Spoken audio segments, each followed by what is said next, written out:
नमः सिद्धेभ्यः।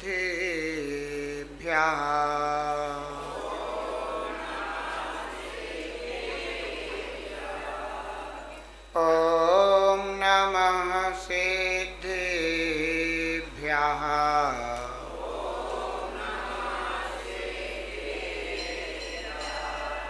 ॐ नमः सिद्धेभ्यः।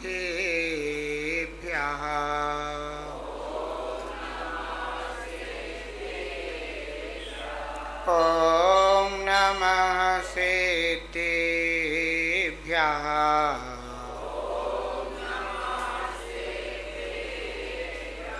ॐ नमः सिद्धेभ्यः।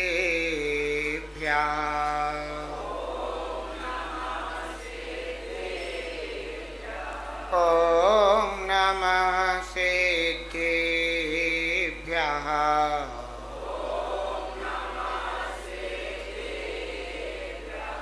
नमः श्री शांतिनाथाय जगच्छांति विधायिने कृष्ण कर्मोघ शांताय शांतये सर्वकर्मणां। नमः श्री वर्धमानाय निर्धूतकलिलात्मने सालोकानां त्रिलोकानां यद्विद्या दर्पणायते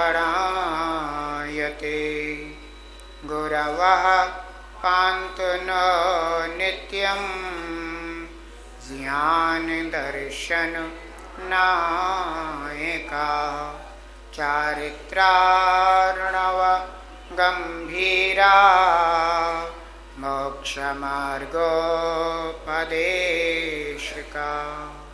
केवल 1008 श्री आदिनाथ भगवान की, 1008 श्री चंद्रप्रभ भगवान की, 1008 श्री शांतिनाथ भगवान की, 1008 श्री पार्श्वनाथ भगवान की, 1008 श्री महावीर भगवान की, परम पूजनीय आचार्य भगवान श्री समंत भद्र स्वामी की, परम पूजनीय आचार्य भगवान श्री पूज्यपाद स्वामी की, परम पूजनीय सूर्य दक्षाचार्य गुरुदेव श्री 108 विराट सागर जी महाराज की, अहिंसामयी विश्व धर्म की।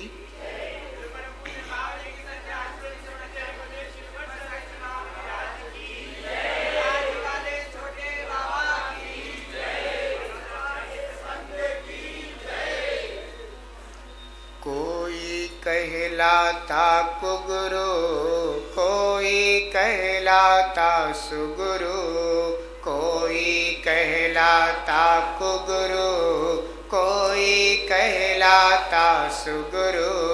दोनों का अंतर जानो चुन लो जीवन में सुगुरु। दोनों का अंतर जानो चुन लो जीवन में सुगुरु।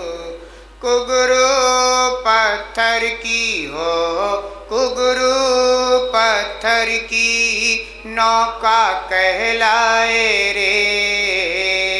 जीवन है पानी की बूंद कब मिट जाए रे।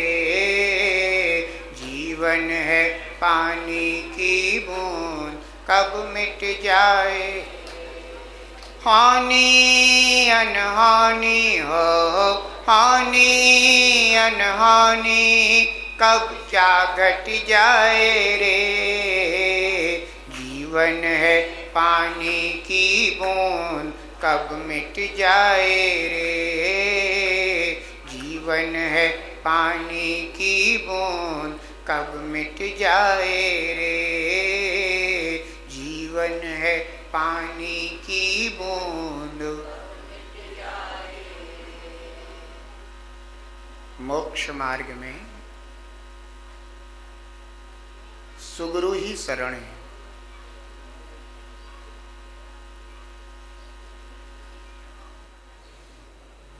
जिन्होंने अपने आत्म तत्व की महिमा को जाना है,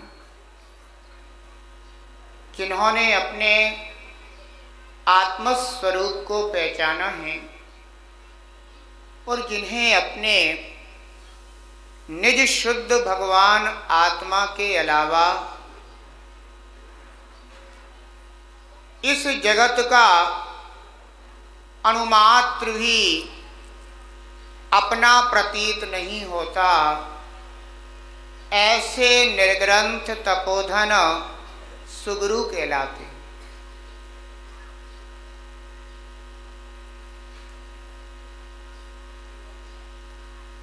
इस जगत में सुगुरु, जिन्हें हम सद्गुरु कहते हैं, मोक्ष मार्ग के साधक। कर्म को जीतने के लिए जिन्होंने संबर निर्जरा रूप मोक्ष मार्ग को प्रकट किया है, वे सुगुरु हैं। लेकिन जिन्होंने अभी मोक्ष मार्ग को नहीं जाना है, जिन्हें अभी अपने निज शुद्धात्म तत्व की महिमा नहीं आई है, या जिन्हें अपने निज शुद्धात्मा का आश्रय नहीं हुआ है, जो अपने निज भगवान आत्मा के ज्ञान से प्रतीति से रहित हैं, वे सुगुरु नहीं। तो कौन है? क्या कुगुरु हैं? इस पर थोड़ा सा विचार आवश्यक है। बंधुओं, अरहंत देव की वाणी में 3 प्रकार के लिंगों का कथन किया गया है। द्रव्यलिंग, भावलिंग और कुलिंग।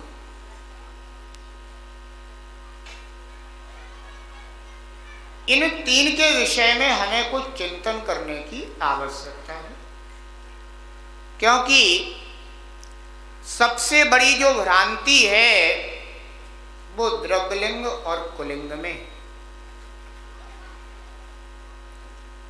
भावलिंग में किसी प्रकार की कोई भ्रांति नहीं है, क्योंकि भावलिंग एक रूप ही होता है।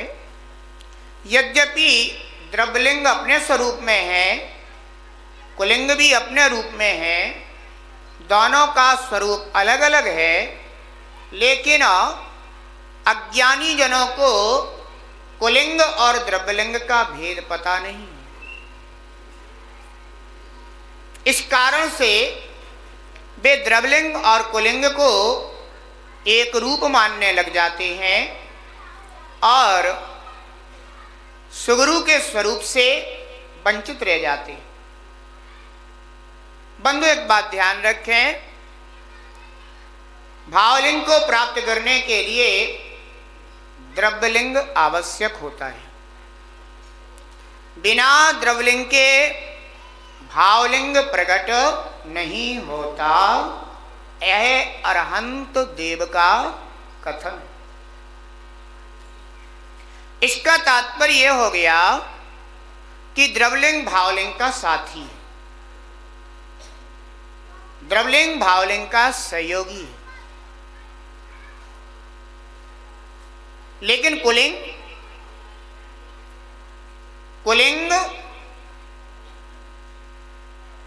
भावलिंग का साथी नहीं। कुलिंग भावलिंग का सहयोगी नहीं, कुलिंग भावलिंग का विरोधी है। कुलिंग भावलिंग से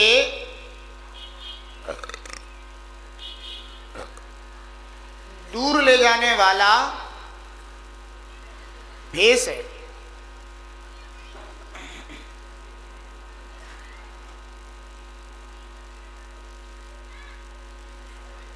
चिंतन की आवश्यकता है, क्योंकि वर्तमान में जो एक भ्रांति चल रही है वो ये चल रही है कि जो द्रव्यलिंगी हैं वे कुलिंगी हैं, वे कुगुरु हैं, वे पत्थर की नौका है, ऐसा कथन चल रहा है। लेकिन इसमें अगर थोड़ा सा आगम के अनुसार समझने का प्रयास करेंगे तो निश्चित रूप से भ्रांति निकल जाएगी। सबसे पहले हम जाने कि भावलिंग क्या है। सम्यक दर्शन ज्ञान चारित्र में जो आत्मा का स्वरूप है उसकी अनुभूति जहाँ है वहाँ भावलिंग है। जहाँ सम्यक दर्शन ज्ञान चारित्रमय आत्मा का स्वरूप उद्घाटित नहीं है, लेकिन निर्ग्रंथ की मुद्रा है, अरहंत की मुद्रा है, जैसे निर्ग्रंथ दिगंबर स्वरूप कहा जाता है, वह द्रव्यलिंग है।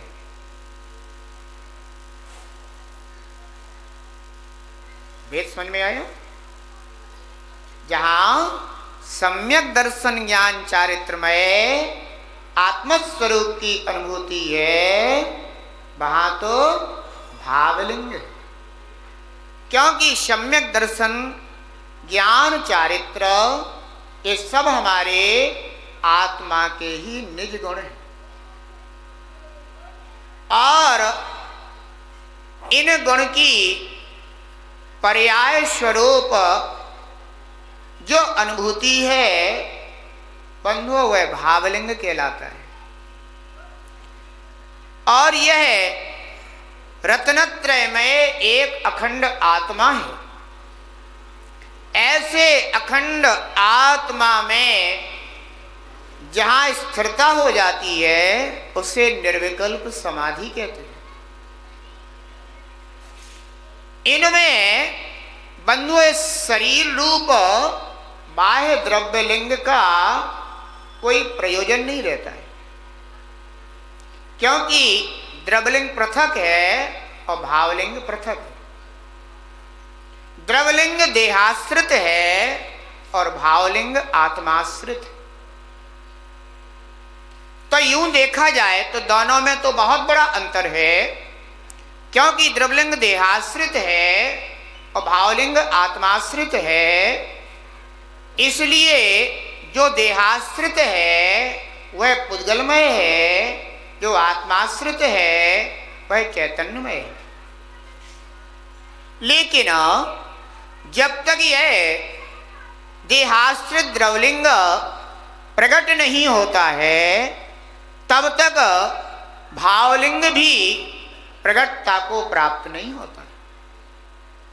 इसलिए द्रव्यलिंग का भी बहुत बड़ा महत्व है, द्रव्यलिंग की भी बहुत बड़ी महिमा है, द्रव्यलिंग का भी बहुत बड़ा गुणगान है। द्रव्यलिंग का अपना विशिष्ट स्थान, ध्यान रखना बंधु। द्रव्यलिंग से ही हम यह पहचान कर पाते हैं कि यह मोक्ष मार्गी साधक। भावलिंग किसी के द्वारा पहचाना नहीं जाता। भावलिंग को कभी कोई पहचान नहीं सकता, लेकिन द्रव्यलिंग की पहचान हो जाती है। उसी से हम अपने निर्ग्रंथ दिगंबर संतों का निर्णय करते हैं कि ये मोक्ष मार्गी साधक। लेकिन इन्होंने अभी सम्यक दर्शन ज्ञान चारित्रमय आत्मस्वरूप को प्रकट किया है अथवा नहीं किया है, बंधु इसका निर्णय सहजता से नहीं होता। ध्यान रखना।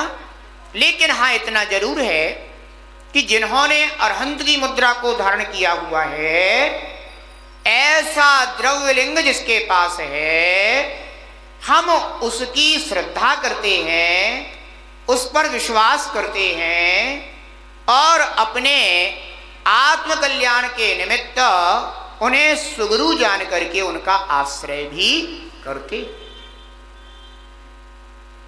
ध्यान रखना,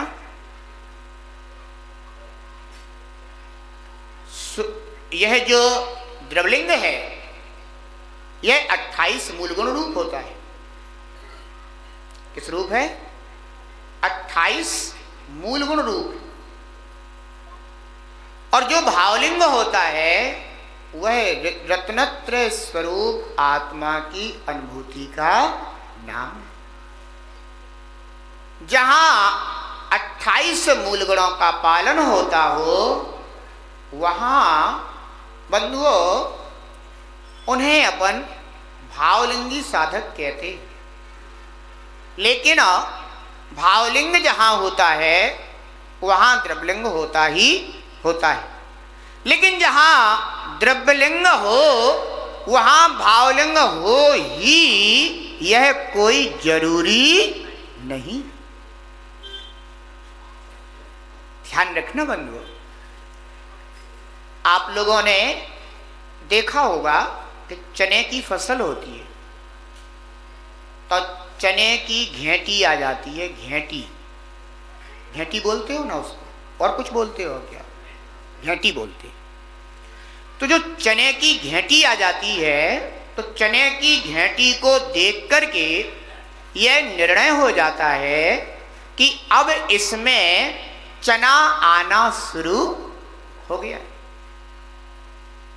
चने की घेंटी पहले आती है और अंदर रहने वाला जो चना है वो उसके माध्यम से ही आता है। ऐसा नहीं होता है कभी कि चना पहले आ गया हो और घेंटी बाद में आई हो। ऐसा कभी नहीं होता है।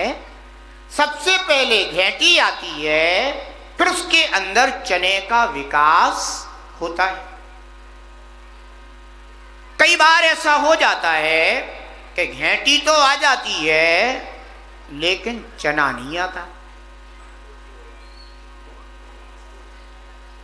हो जाता कि नहीं हो जाता? तो जहां घेंटी आ गई हो और चना नहीं आया हो, इसका तात्पर्य हो गया कि द्रव्यलिंग तो आ गया है लेकिन भावलिंग नहीं आया है। लेकिन जहां पर चना आ गया हो वहां घेंटी नियम से होगी, यानी जहां भावलिंग होता है वहां द्रव्यलिंग नियम से होता है।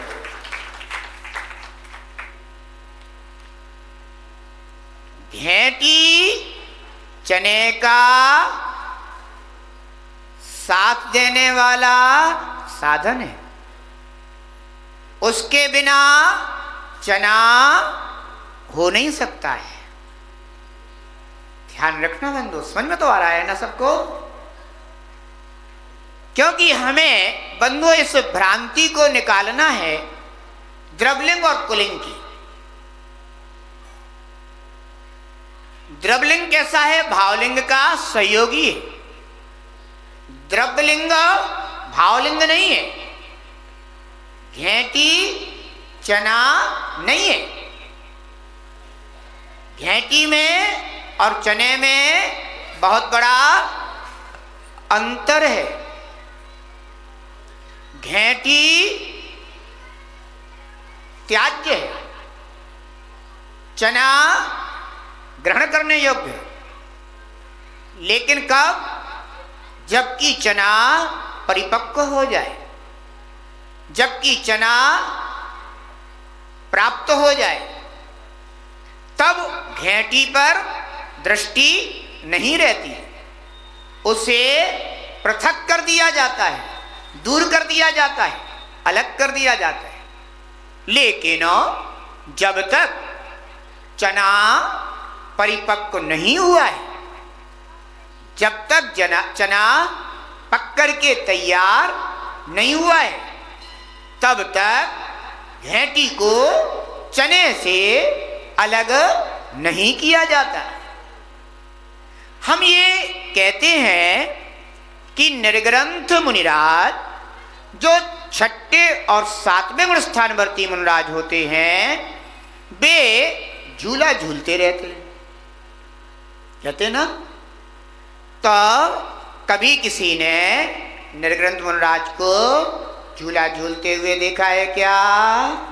वे तुम्हारी तरह झूला नहीं झूलते, वे तो अपने शुद्धोपयोग और शुभोपयोग का झूला झूलते रहते। वे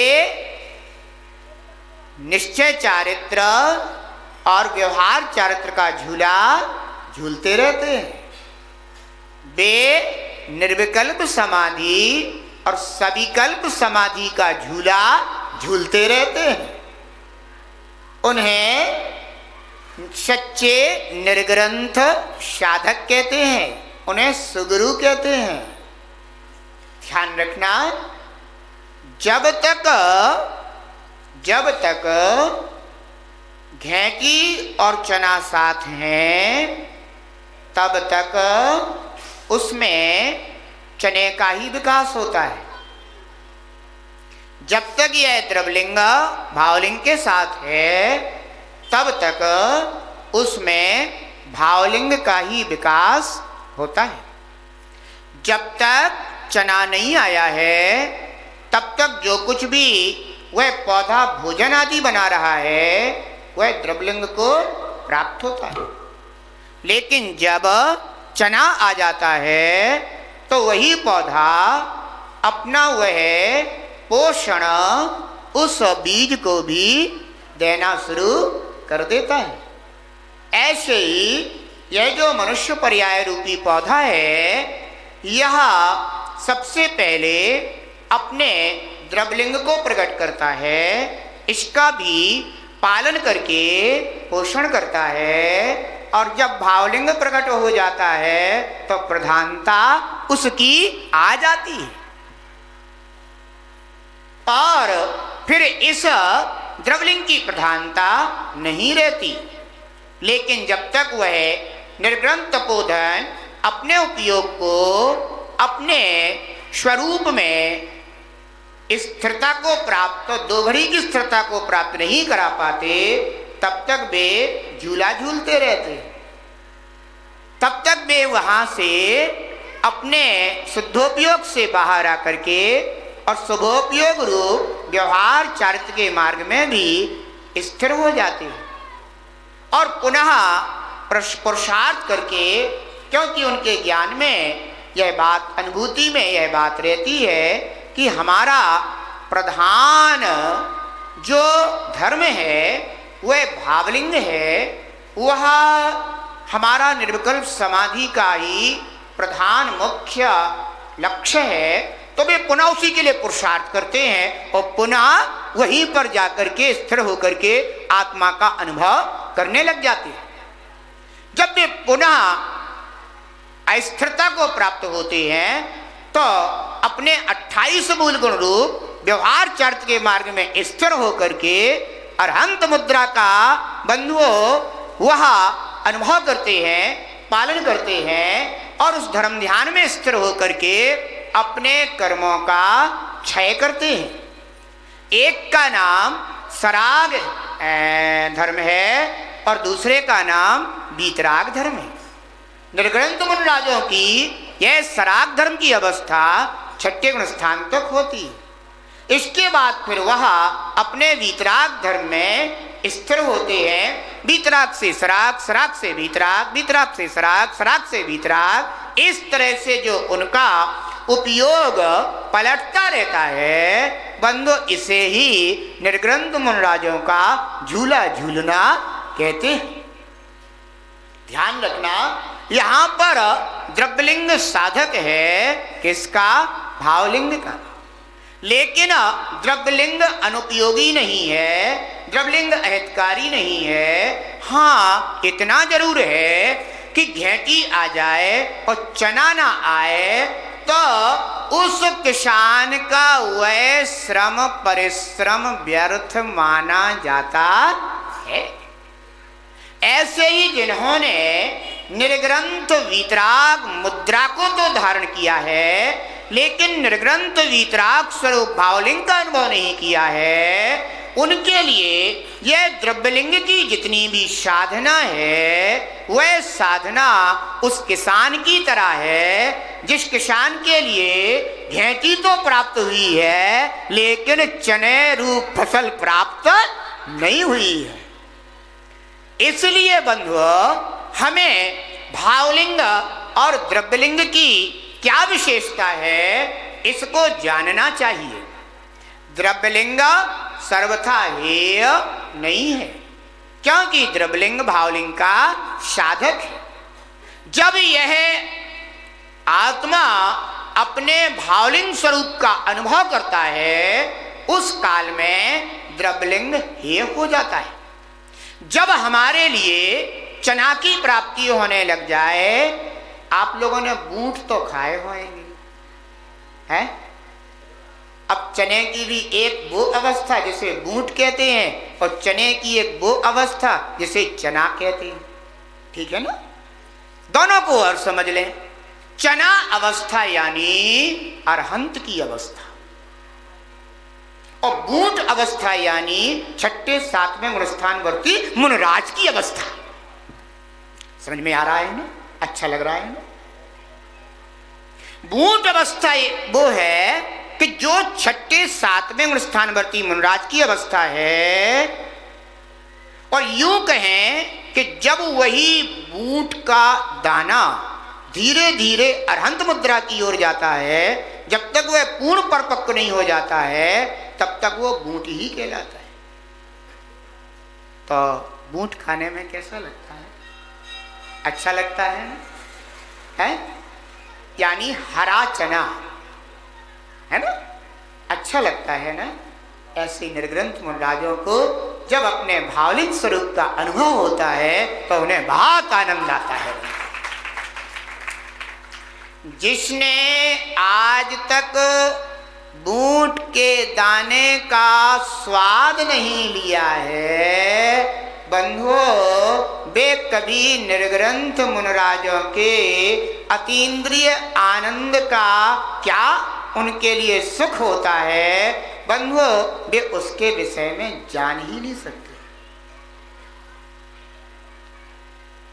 ये तो तभी लिया जा सकता है जब वैसी अवस्था को प्राप्त, जिनके पास अभी बूट ही नहीं, घेंटी ही नहीं है, वे कह रहे हैं कि हमें चना का आनंद आ रहा है।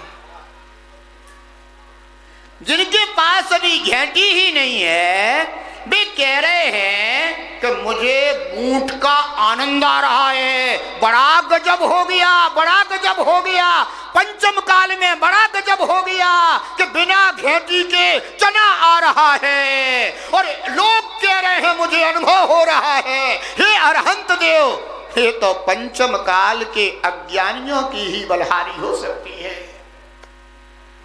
ऐसा स्वरूप आपके मार्ग में तो प्रभु, आपकी वाणी में तो प्रभु नहीं आया है। हमने तो प्रभु आपकी वाणी से यही जाना है कि पहले घेंटी आती है, फिर दाना आता है, और जब ये चीजें साथ होती हैं तब खाने वाले का लक्ष्य जब बूट का यानी उसके दाने का होता है तब उसका लक्ष्य घेंटी से हट जाता है। ऐसे निर्ग्रंथ मुनिराज का लक्ष्य जब अपने भावलिंग के स्वरूप का अनुभव करने का होता है और उनका उपयोग वहां स्थिरता को प्राप्त होता है, तो तत्क्षण उनका उपयोग इस द्रव्य लिंग से या 28 मूल गुण रूप भेद रूप चारित से हट जाता है और वे अपने चैतन्य रस का अनुभव करने लग जाते हैं। इतना करते हुए भी वे तृप्ति को प्राप्त नहीं होते। क्योंकि वे जानते हैं कि बूट चने की एक देश अवस्था है। अभी बूट चने की परिपूर्ण परिपक्व अवस्था नहीं है। यही कारण है कि निर्ग्रंथ साधक निरंतर अपनी तपो साधना को बढ़ाते हुए उस अरहंत अवस्था को प्राप्त करना चाहते हैं, जिस अरहंत अवस्था में परिपूर्ण आनंद का अनुभव होता है। समझ में आ रहा है ना?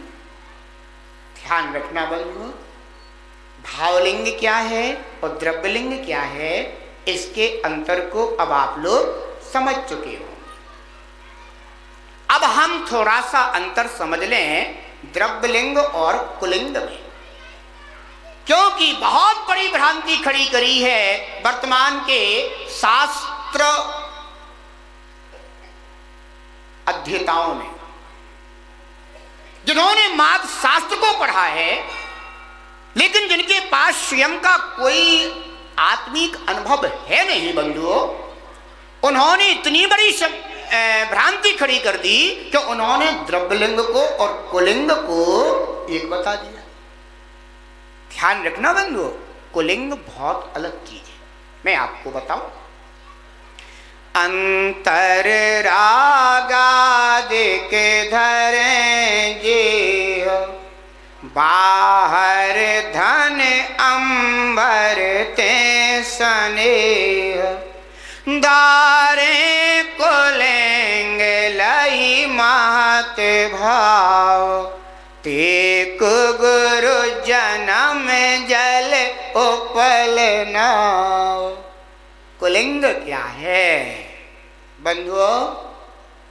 द्रव्य लिंग के अलावा, अरहंत मुद्रा के अलावा जितने भी बेभेष हैं जो अपने को बताते हैं कि हम भी गुरु हैं, साधु हैं, ऐसे नाना भेषों को धारण करने वाले कुलिंग में स्थित हैं। क्या स्वरूप है उनका? अंतर रागादिक धरेंगे, जिनका अंतरंग में अभी अनंतानुबंधी आदि रूप रागादि भाव छूटा नहीं है। अर्थात जो ऐसे राग से ग्रसित हैं, जो संसार शरीर भोगों को भी मोक्ष मार्ग में उपयोगी मानते, जो बाह्य परिग्रह को भी लादे रहते,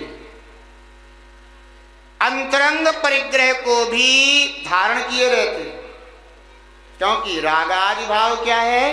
अंतरंग परिग्रह। अंतरंग परिग्रह 14 प्रकार का होता है। एक तो मिथ्यात्व, सबसे बड़ा परिग्रह कौन सा है? ये मिथ्यात्व है। इसीलिए कहा जाता है कि भैया ये सबसे पहले जो है ना, ये मिथ्यात्व को छोड़ो और सच्चे देव शास्त्र गुरु को पहचानो, और मिथ्या देव शास्त्र गुरु और मिथ्या धर्मों का है ना कुधर्म को त्यागो, क्योंकि मिथ्या सबसे बड़ा अंतरंग परिग्रह। दूसरा क्या है?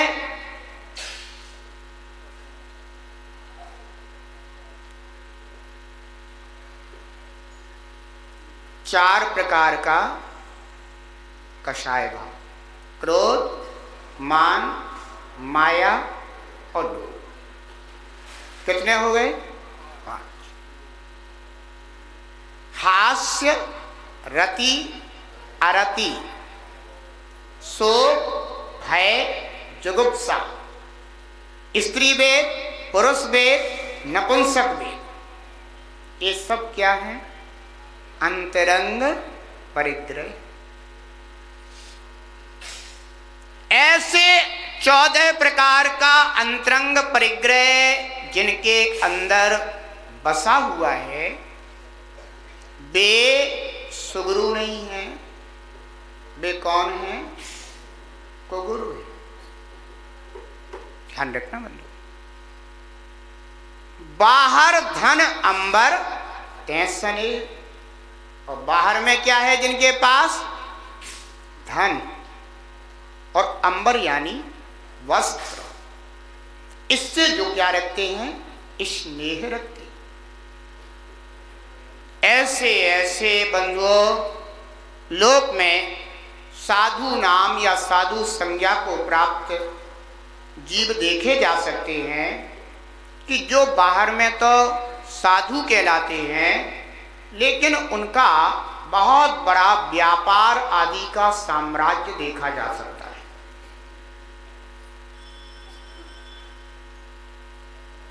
संपूर्ण व्यापारी। तुम तो एक ही व्यापार करते होगे, लेकिन वे संपूर्ण व्यापारी हैं। जिन्हें ऐसा धन में अभी आसक्ति का भाव बना हुआ है, धन में स्नेह भाव बना हुआ है, जो धन को ही अच्छा मानते हैं और उसी में लगे रहते हैं और बाह्य में भेष धारण किए रहते हैं, बंधुओं वे कुगुरु कहलाते हैं।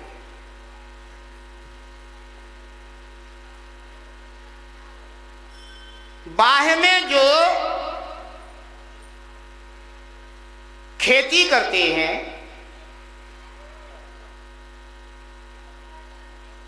क्योंकि बंधुओं जो धन धान्य को रखते हैं वे परिग्रही माने गए।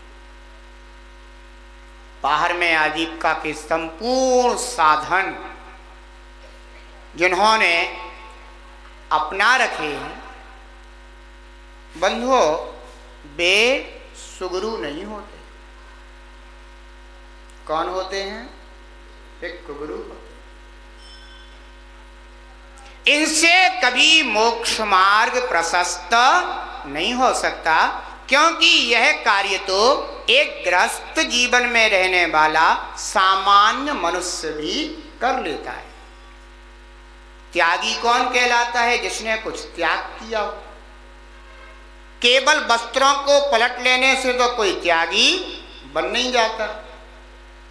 अगर कोई वस्त्रों को पलट ले, पैंट शर्ट पहनता था तो धोती दुपट्टा में आ गया तो क्या त्यागी हो गया वो? अरे इतने से थोड़ी ना त्याग होता, ये तो बाह्य वस्तुएं। बंधुओं वस्त्रों को पलटने से कोई गुरु नहीं बन जाता, अथवा वस्त्रों को त्यागने से भी कोई गुरु नहीं बन जाता। उसकी अंतरंग धर्म साधना होना चाहिए। मिथ्यात्व का जिसने त्याग किया है ना, यह जीव क्या मानता रहता है? ये जीव ऐसा मानता रहता है कि यह शरीर मेरा है, ये शरीर के संबंधी मेरे हैं, इस शरीर के आश्रित जो भी जाति प्राप्त हुई है मैं इस जाति का हूं, मैं ऐसे ऐसे कुल का हूं, मेरी इतनी महान पदवी है, ये राज धन कुटुंब ये सब मेरे हैं। बंधुओं ब्राह्मण क्षत्रिय वैश्य शूद्र इत्यादि जो वर्ण हैं ये मेरे हैं, जबकि आत्मा के ये एक भी, ये सब शरीर से संबंधित है। मिथ्यात्व भाव से ग्रसित व्यक्ति इस तरह की अवस्थाओं को अपनी आत्मा की मानता है, जबकि आत्मा की ये कोई भी अवस्थाएं नहीं, इसीलिए वह मिथ्यात्व परिग्रह से ग्रसित रहता है।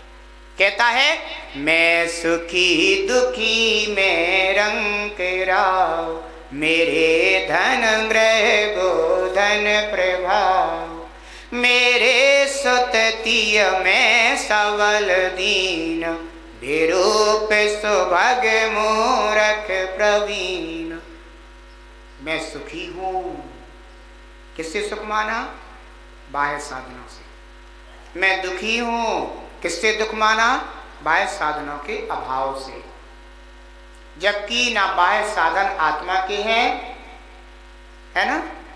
जब वे अपने आत्मा के हैं ही नहीं तो उनमें सुख और दुख की मान्यता कहां? मैं तो आत्म तत्व हूं ना, मैं आत्मा हूं ना। तो जिसे अपने आत्मा का निर्णय हो जाता है, फिर वह शरीराश्रित अवस्थाओं को अपने आत्मा की अवस्थाएं नहीं मानता। तो क्या उसे शरीराश्रित अवस्थाओं की आवश्यकता नहीं पड़ती? आवश्यकता पड़ती है, और वह उन्हें व्यवहार से ही कदाचित अपना भी कह लेता है, तो भी वह उसे अपने आत्मा का नहीं मानता। जैसे कोई व्यक्ति सम्मेद शिखर जा रहा है और ट्रेन में बैठा हुआ है, ठीक है ना?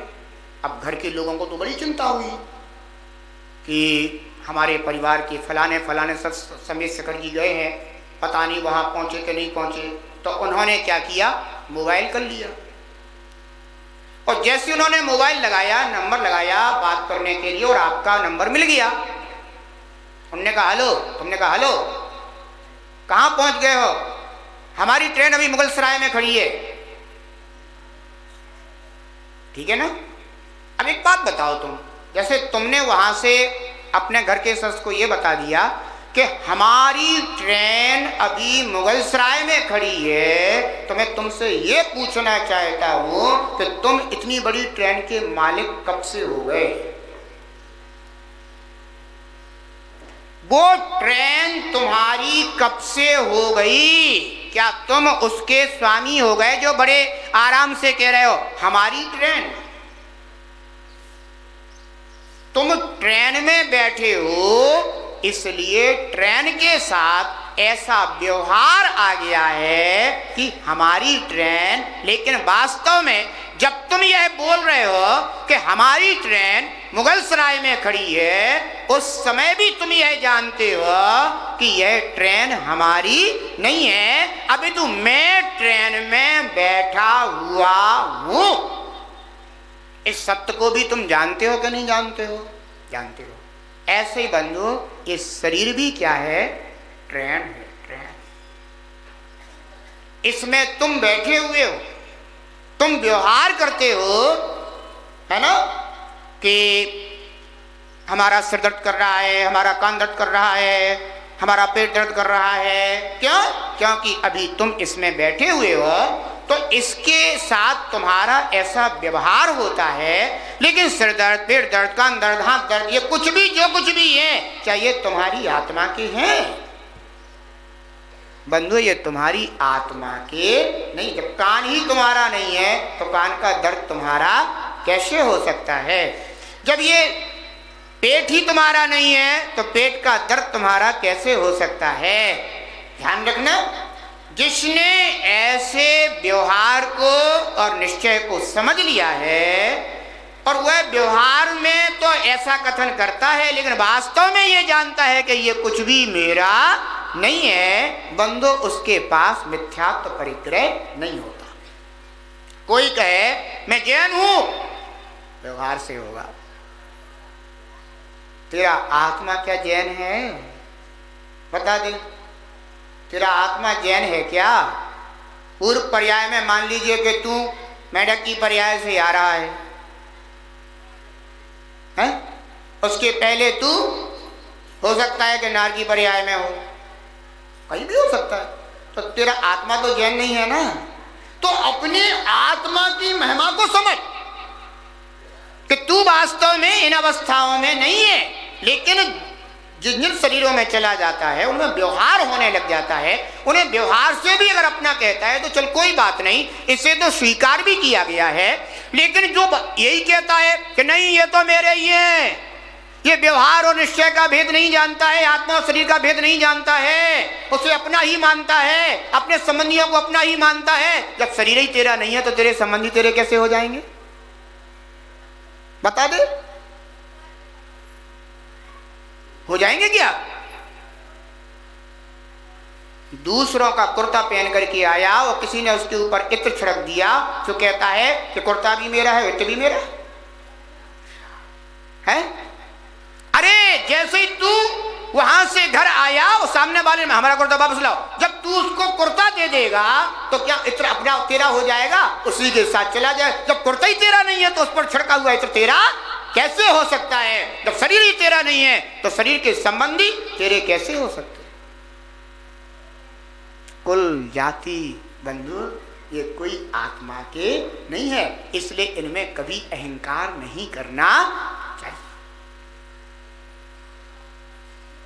जो इस तरह से स्वामीपना, सेवकपना, यतिपना, गृहस्थपना इन्हें अपने आत्मा के मानता है, बंधुओं वो यति होकर के भी, मुनि होकर के भी मिथ्यात्वी है। समझ में आ रहा? क्या कहे कि मैं मुनि हूं, ये व्यवहार में है, तू वास्तव में मुनि नहीं है। फिर कौन है? शुद्ध चैतन्य भगवान आत्मा। ऐसा मुनि के जिसके निर्णय होता है वह मुनि मिथ्यात्व परिग्रह से रहित होता है। और जो मुनि दशा को प्राप्त करके भी अहंकार करता है, समझता नहीं है, जानता नहीं है मैं कौन हूं, मैं महाराज हूं। महाराज, अगर आप महाराज हो तो नागराज क्यों बन रहे हो? ऐसे क्यों फुफकारते हो आप? हैं? आप महाराज ही बने रहो। बंधु ध्यान रखना, महाराज कभी फुफकारते नहीं है, महाराज कभी किसी को काटते नहीं है। ध्यान रखना। महाराज तो कैसे होते हैं? जिन्होंने आत्म तत्व की महिमा को समझ लिया है और जगत के अज्ञानी जीवों के लिए जो साक्षात मोक्ष मार्ग स्वरूप जो निज भगवान आत्मा है उसका परिचय कराते हैं, बताते हैं, समझाते हैं कि मेरे भाई तू चैतन्यमय आत्मा है, तू ये शरीर नहीं है, शरीर की अवस्थाएं नहीं है, तू इन जाति आदि वर्णों में तू नहीं है, ये सब शरीराश्रित हैं। ये जितने भी तेरे साथ नाम संज्ञाएं प्राप्त हुई हैं, जैसे मैं यति बन गया हूं वैसे तू टीचर बन जाएगा। अब वे डब्बू सर बैठे हुए हैं, अब ये कहें कि मैं तो सर हूं, सर है, तो तुम भैया सर तभी तक होगे जब तुम स्कूल में विद्यार्थियों के बीच में रहते हो, अपनी श्रीमती जी के सामने कहते हो सुनो मैं सर हूं, सोई वे समझा देंगे कि हो गए सर। ध्यान रखना बंधुओं, ये सारी अवस्थाएं हैं जो कि जैसा सामने निमित्त होता है वैसा ही नाम संज्ञा को प्राप्त हो जाता है। ये अवस्थाएं कोई भी हमारे आत्मा की अवस्थाएं नहीं है बंधुओं। जो ऐसा जान लेता है और जिसे अपने आत्मा का ज्ञान हो जाता है बंधुओं, वे श्रावक अथवा मुनि मिथ्यात्व परिग्रह से रहित हो जाते हैं। ध्यान रखना। इसी प्रकार से जो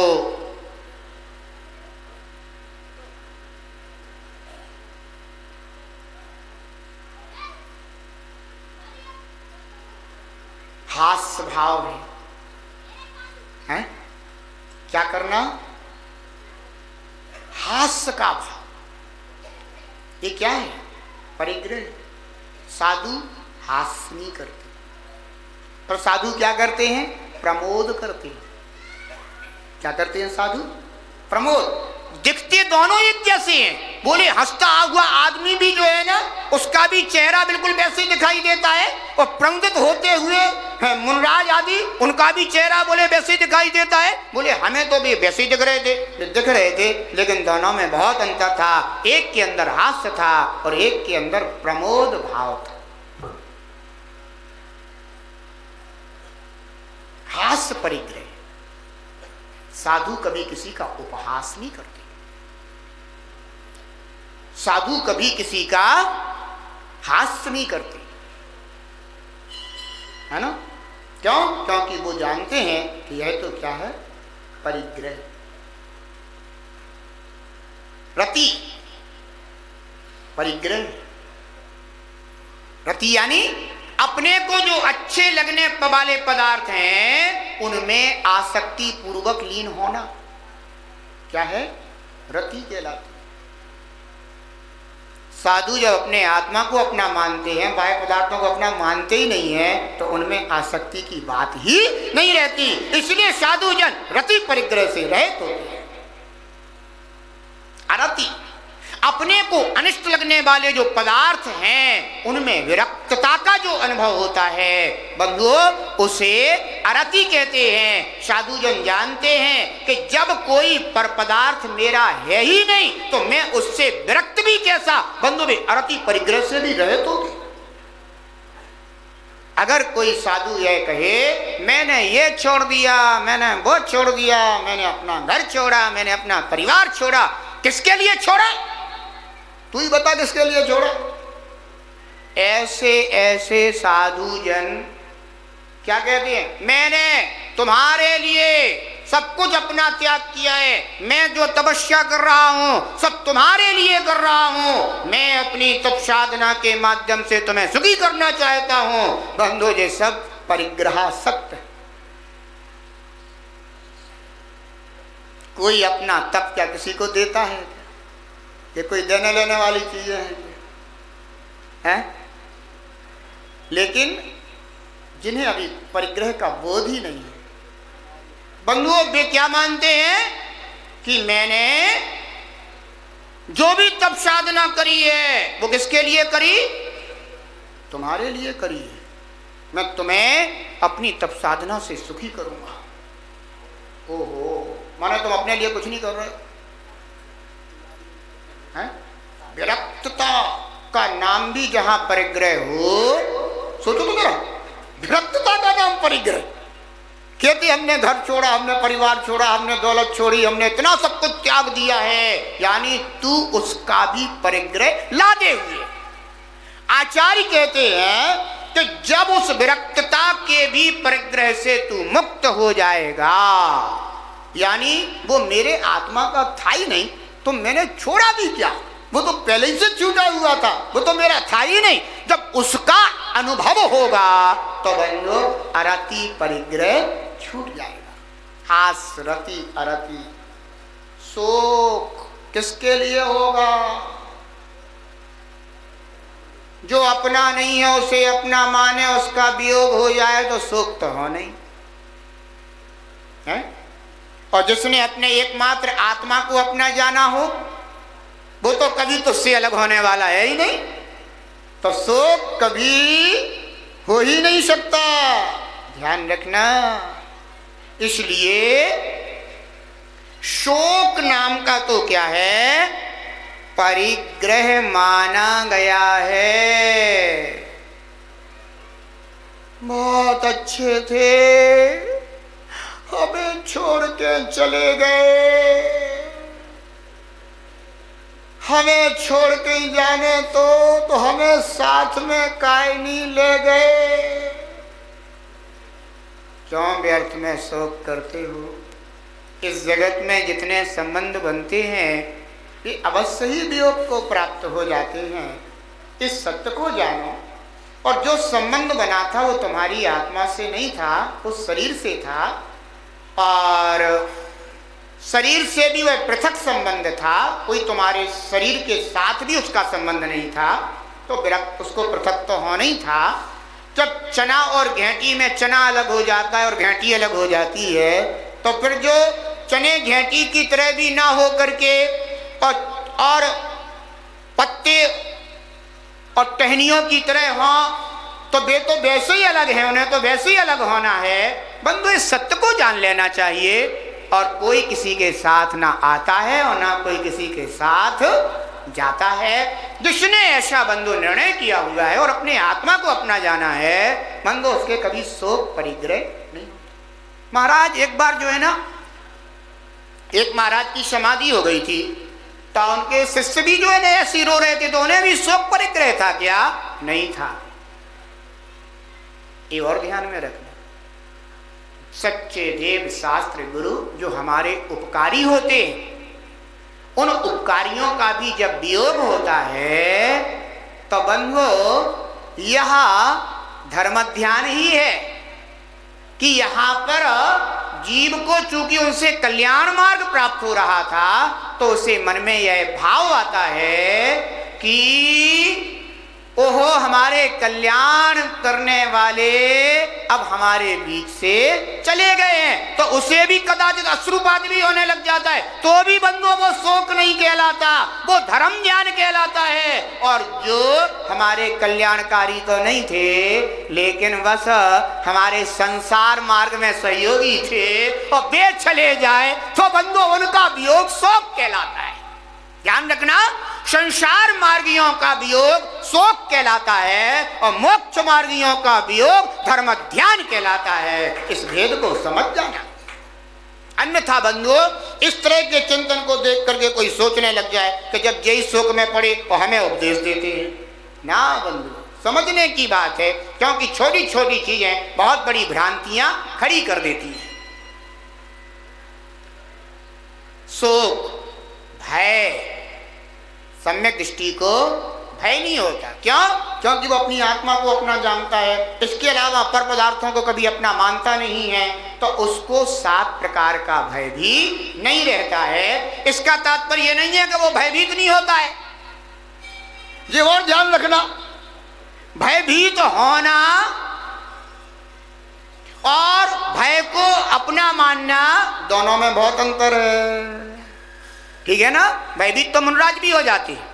जी और ध्यान रखना, ये तो तुम सोचोगे महाराज तो भैया अब तो महाराज तो कभी भय को भयभीत होंगे नहीं, भयभीत तो हो जाते हैं लेकिन वे भय को कभी अपना नहीं मानते हैं। कैसे भयभीत हो जाते हैं? अब सामने से कोई जो है ना खूंखार पशु आ जाए और बिल्कुल मारने को उतारू हो जाए तो महाराज क्या करेंगे? क्या करेंगे महाराज? यही जानेंगे कि आने दो ना। बंधु 2 प्रकार के साधु कहे गए हैं, भगवती आराधना में कथन आया हुआ है। एक जनकल्पी साधु होते हैं और एक स्थवरकल्पी साधु होते हैं।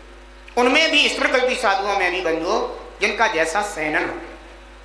आचार्य भगवंत कहते हैं कि जिन साधुओं का सैनन नहीं है, ऐसे स्थवरकल्पी जो साधु हैं वे अगर कदाचित कोई ऐसे निमित्त मिल जाए तो और दौड़ करके भी अपने संयम की रक्षा अवश्य करें। क्यों? क्योंकि उनके शरीर में वो सैनन नहीं है कि वे उस पीड़ा को सहन करते हुए भी अपने संयम का पालन कर सके। इसलिए ध्यान रखना, भय संज्ञा तो रह सकती है लेकिन उन्हें सप्त भय नहीं रहते हैं। बस इतना समझने की बात है, क्योंकि भय संज्ञा तो 7वें स्थान के ऊपर 8वें स्थान के ऊपर जाकर के ही छूटती है, उसके पहले भय संज्ञा छूटती नहीं है। तो इस भेद समझने की आवश्यकता है। अगर ये समझ में ना आए तो बहुत बड़ी गलती यानी एक भ्रांति आ जाती है जीवन में। शोक भय जुगुप्सा घृणा का भाव बंधुओं सम्यक दृष्टि के नहीं होता। क्यों नहीं होता? क्योंकि वह वस्तु स्वरूप का ज्ञाता होता है। वह जानता है कि इस वस्तु का ऐसा ही स्वरूप है। आचार्य अमृतचंद्र स्वामी तो इस निर्जुगुप्सा अंग के अंतर्गत यानी निर्भीक चिकित्सा अंग के अंतर्गत जो है ना पुरुषार्थ सिद्ध उपाय ग्रंथ में कहते हैं कि सम्यक दृष्टि जीव अगर रास्ते में विष्टा भी पड़ा हुआ हो तो उसको देख करके भी ग्लानि नहीं करता। क्यों नहीं करता? क्योंकि वो जानते हैं कि ये पुद्गल है और इस पुद्गल का ऐसा ही प्रणमन करने का स्वभाव है। तो जिसने वस्तु स्वभाव को वस्तु स्वरूप को जान लिया हो फिर वह घृणा को प्राप्त नहीं होता। एक परिग्रह कहलाता है। शोक भय जुगुप्सा स्त्री वेद पुरुष वेद और नपुंसक वेद। तो जो ये वेद हैं जो काम सेवन रूप है ना राग होता है अंतरंग में, उसे स्त्री वेद रूप पुरुष वेद रूप या नपुंसक वेद रूप जानना चाहिए। यह राग ही जब मेरे आत्मा का स्वभाव नहीं है तो ये वेद हमारे आत्मा के कैसे हो सकते हैं? बंधु निर्ग्रंथ मुनिराज अंतरंग में इस तरह से अपने आत्म तत्व के आत्मा निश्चित भगवान आत्मा के आश्रय से आत्म तत्व की महिमा को जान करके वे उसी को अपना मानते हैं। इसलिए वे 14 प्रकार के परिग्रह को अंतरंग से निकाल देते हैं। बंधु ऐसे भीतरागी श्रवण होते हैं।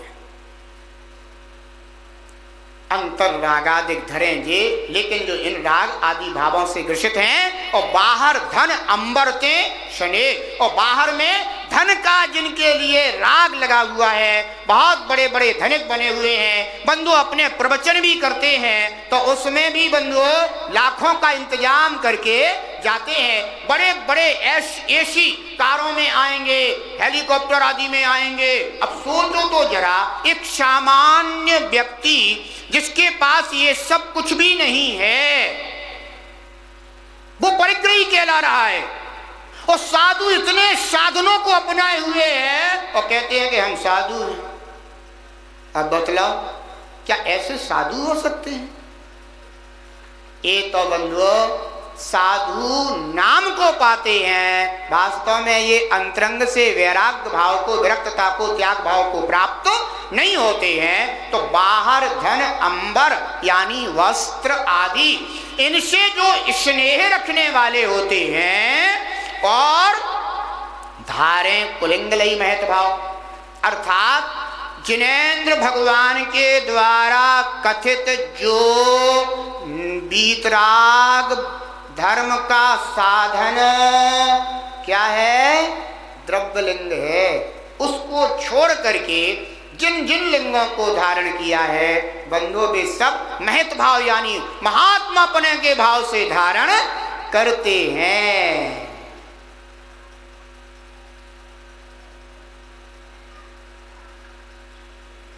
बंधुओं द्रव्यलिंग तो तीर्थंकर को भी धारण करना पड़ता है, द्रव्यलिंग तो तीर्थंकर को भी धारण करना पड़ता है, लेकिन कुलिंग बंधुओं ध्यान रखना, ये तो क्या है, महत्पने के साधुपने के भाव से धारण किया जाता है। अंतरंग में रागादि भाव होते हैं, बाहर धन अंबर से स्नेह। द्रव्यलिंग में होता है क्या बाहर धन? बताए कोई, द्रव्यलिंग में क्या बाहर धन पाया जाता है? कोई अगर द्रव्यलिंगी भी चलो साधु है तो क्या धन रखता है क्या? बंधु अरहंत की मुद्रा द्रव्यलिंग है, उसमें धन नहीं होता। वस्त्र आदि होते हैं क्या? नहीं होते। इसका तात्पर्य हो गया कि द्रव्यलिंग में और पुलिंग में अंतर है। क्या? द्रव्यलिंग में और पुलिंग में अंतर है, ध्यान रखना। द्रव्यलिंगी साधु अगर साधना करके भी जाए तो भी बंधु वो 9 ग्रह तक चला जाता है, कुलिंगी जाता है, होता है? कुलिंगी क्या 9 ग्रह तक जाता है? नहीं जा पाता। इसका तात्पर्य क्या कहलाया कि द्रव्यलिंग में और कुलिंग में अंतर है, अंतर है। इन दोनों को कभी एक नहीं कहा जा सकता। कुलिंग को धारण करने वाले के लिए कहा गया है ते कुगुरु। कुलिंगधारी कौन है? कुगुरु है, लेकिन द्रव्यलिंगधारी को कुगुरु नहीं कहा है। बंधुओं ये ध्यान रखना, उसे तो अरहंत मुद्रा का धारी कहा जाता है। वह द्रव्यलिंग का धारी साधु पूज्य है कि अपूज्य है? अब प्रश्न यहां आ जाता है, तो द्रव्यलिंग का धारी साधु पूज्य है अथवा अपूज्य है? बंधुओं इस विषय में हमें कुछ और भी चिंतन करने होंगे।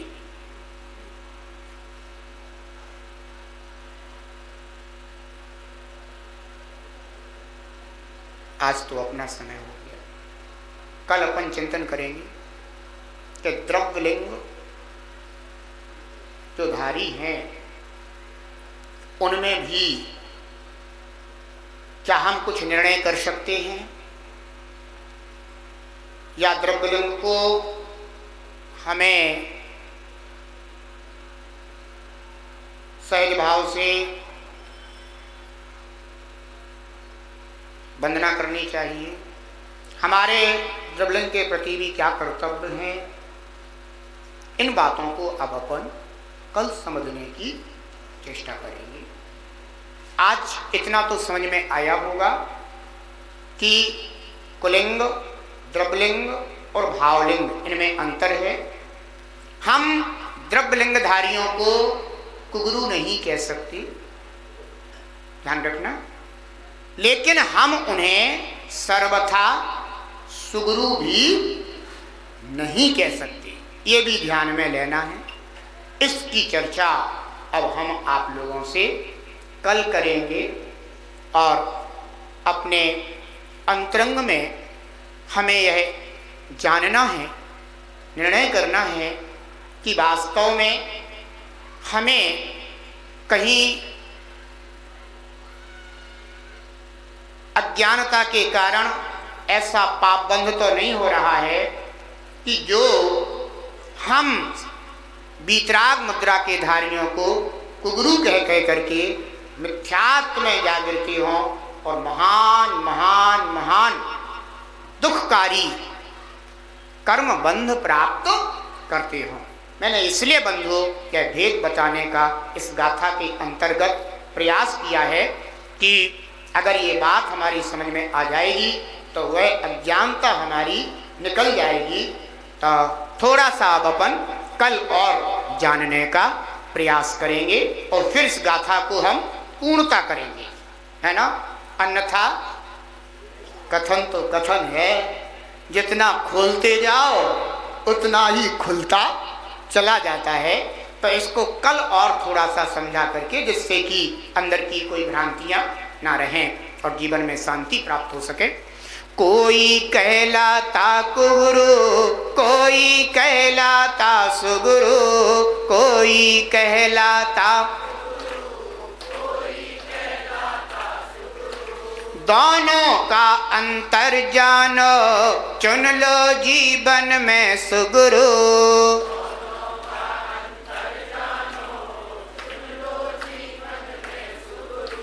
कुगुरु पत्थर की हो, कुगुरु पत्थर की नौका कहलाए रे। जीवन है पानी की बूंद कब मिट जाए रे। जीवन है पानी की बूंद कब मिट जाए रे। हानि अनहानि हो, हानि अनहानि कब क्या घट जाए रे। जीवन है पानी की बूंद कब मिट जाए रे। जीवन है पानी की बूंद कब मिट जाए रे। जीवन है पानी की बूंद। जय बोले खजराट श्री शांतिनाथ भगवान की।